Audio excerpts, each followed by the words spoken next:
Hey y'all, so here's my video on how I make bread from start to finish using sourdough starter. I actually love using the sourdough starter because it is a slower rise.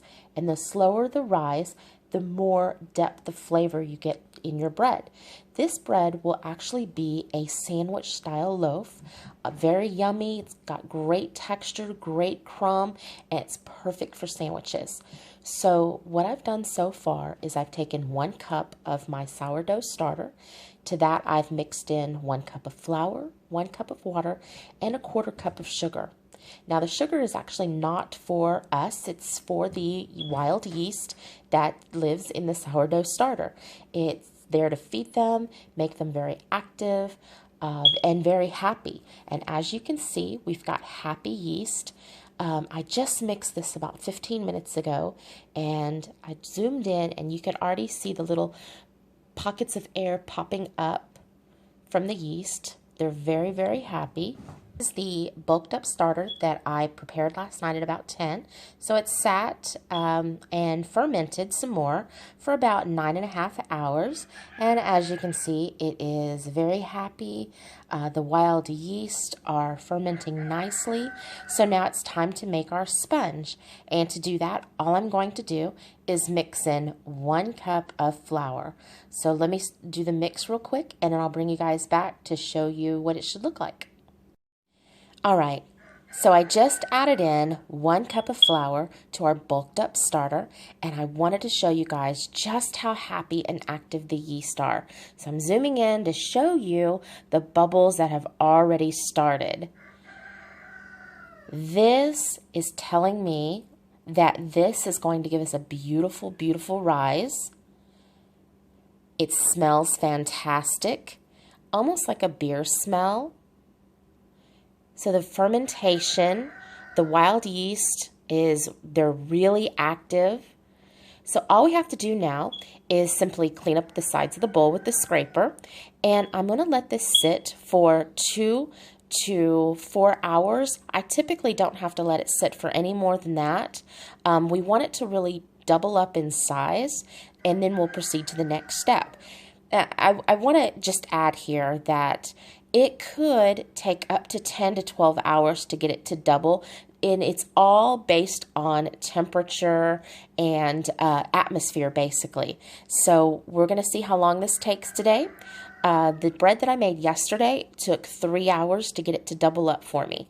So we'll come back in a couple of hours, take a look at it, and see if it's ready to go. All right, I'll be back.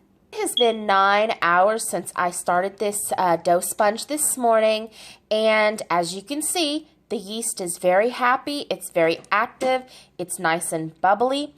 It's just not quite where I wanted it to be. Some days it takes a couple of hours, and some days it takes 12 to 15 hours. I think this is going to be a 12 to 15 hour day. So I'm going to put it back in its draft-free place, and we'll come back to it and see what it looks like in a few hours.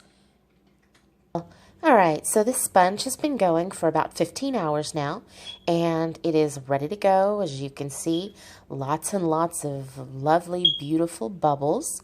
And so I'm going to add this to my mixer and start the knead. And I will bring you back once I get everything added into the mixer.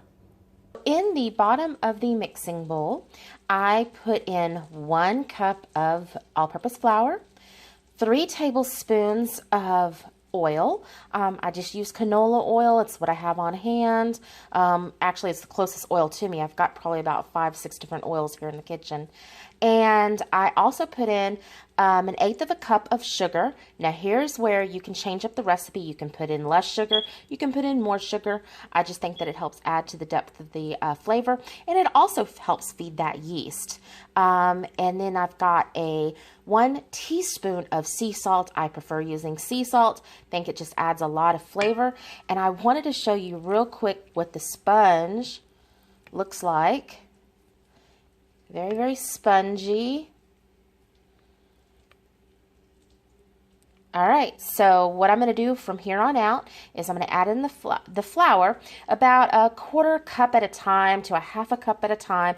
And I want to add in just enough flour that the dough pulls away from the sides of the bowl, and from the dough hook really easy. It all kind of comes together. All right, so we've got the machine turned on here, and as you can see, it's just kneading away. This will knead for about 10 minutes or so. If you were doing this by hand, it could be 15 to 20 minutes. So this machine's going to cut down on a lot of work for you. Okay, I turned it off just for a minute. I've already added in half a cup of flour. I just wanted to show you that it's still very, very sticky. Still sticks to my finger. We're going to keep kneading and add another half a cup of flour in. I'll bring you back when we've progressed a little bit more. Oh, I turned around from kneading my bread and look what we have. Chickens in the house. Okay, guys, go. Shoo, shoo. Shoo, shoo. Out, out. Out you go. Out you go. Shoo, shoo. Shoo, shoo. There's the roosters. That's about half of my flock there. Bye-bye. Go, go. Shoo, shoo. Shoo, shoo. Shoo. Shoo. Just thought I'd show you guys that. Totally funny. Okay, back to bread. All right, so it's been about 10 minutes or so, and we're done with the knead process. It pulls away from the bowl, and I want to show you here. It's very stretchy. Doesn't break as easily. It all comes together. Just like that. So the only thing left to do with this is to shape it into a ball and put it in an oiled bowl and cover it up and let it rise. I'm going to put it in the oven with just the oven light on because it's still kind of cold in here. And we're going to let this rise. Maybe a couple of hours, maybe 8 hours. We just want it to double in size, no more than that. Coat the entire dough ball in oil. We want to do that because we don't want any hard crust to form on the outside of the dough. That will keep your dough from rising completely. But I also want to bring you over and show you what else I have going on. I have some, it's going to be French bread. It's going to be nice and crusty. We're having some banh mi's for lunch today, so I wanted to make a nice crusty bread for that, and I'll have to show you the finished product of that. So anyway, we're going to put this in the oven with the light on and let everything double in size. Bake those off for lunch.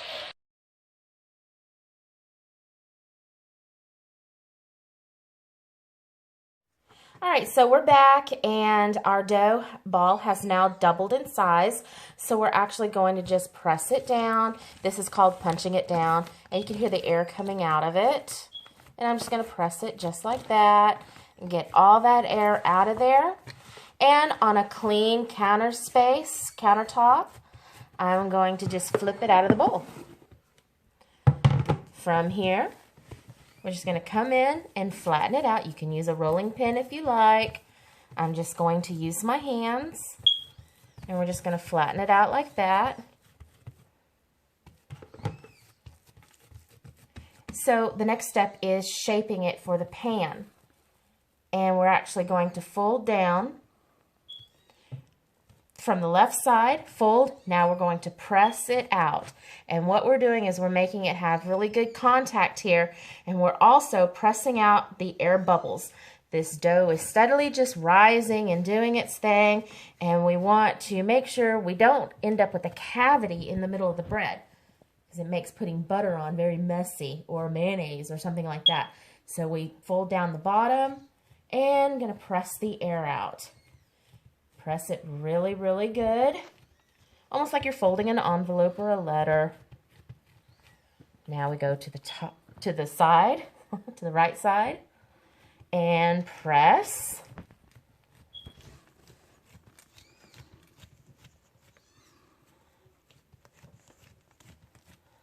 And you want to make sure you don't overwork your bread. And top.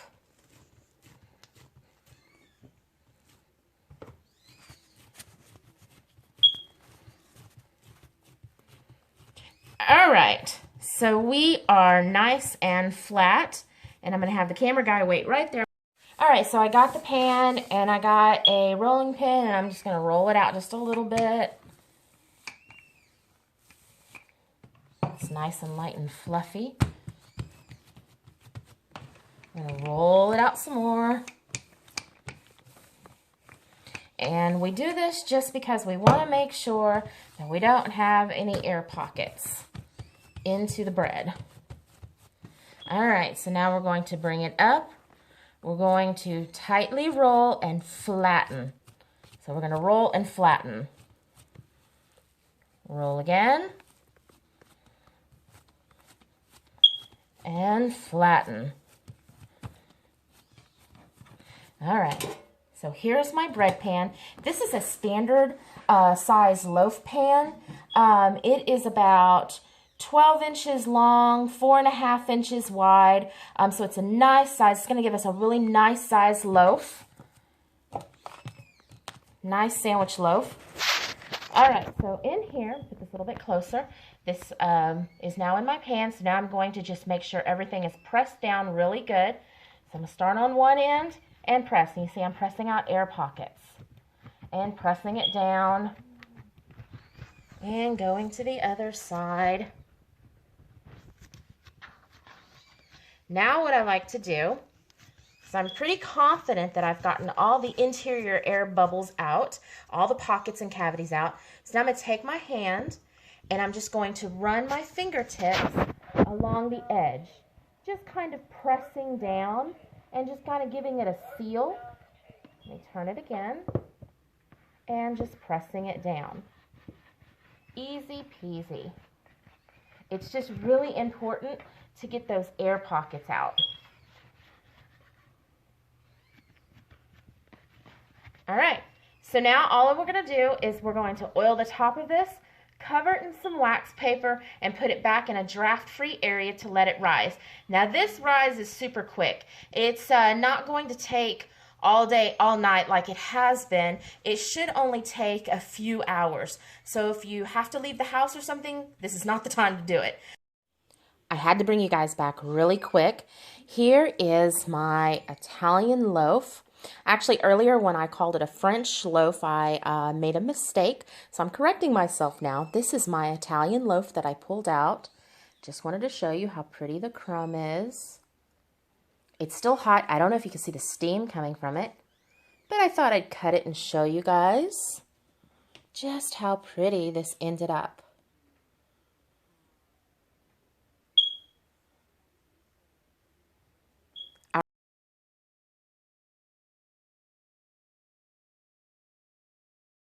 So here is the bread. It is completely risen out of the pan.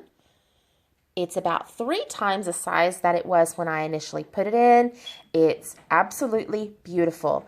So this is going to go into an oven, 400 degrees for 15 minutes. Then I'll turn the heat off and leave the bread in the oven for an additional 5 minutes without opening any doors or anything. So I'll bring you back once we're baked off. All right, so the bread is now done. The oven went off, letting me know it's done. And I wanted to just show you guys that I put the pan in the oven on top of this stone pan. I think that the pan helps add a little bit of heat, helps it bake a little bit hotter. You don't have to do that, but that's just my little trick. And another trick to show you if the bread is done is if it sounds hollow. So there it is. I don't know if you can hear that. Very hollow sounding. And here it is. It is all slathered in butter. Isn't it pretty? So now what I'm going to do is I'm going to take a damp towel, not wet, damp, and I'm going to put it over the bread. Then I'm going to take another towel and just put it over that. To me, this helps soften that crust on the outside. It helps the crust absorb that yummy, yummy butter. So I will bring you back in a little while. After we cut it, we're going to let it completely cool down, and then we'll give it a cut and let the kids taste test it. Okay, so now the bread is completely cooled and ready for the cut. So we're going to try to freehand it here. It's actually too big for my cutter. And here we go. Oh, look at that. Look how pretty that is. I'll go ahead and cut another slice.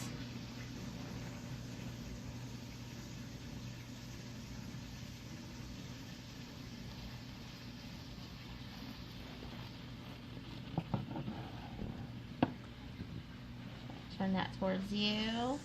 What do you think? It's light, it's airy, isn't that beautiful? And oh, don't you wish you can just smell that? All right, so let's see if our camera girl will give it a taste test. Hang on a second, let's see what she says. It's really good. It's really good? All right, so there you go. So we're all done. Camera girl says it tastes good. It's beautiful. It smells divine. I know that making bread this way is a long process, but in my opinion, you're not going to buy this kind of quality at the store, and it's well worth it. The majority of the time, you're really just letting the dough do its thing, letting the yeast do its thing. You put it in a dry, draft-free place and walk away from it, and you don't even think about it. So anyway, I hope you give this a try. I hope you like my video, and have a great day.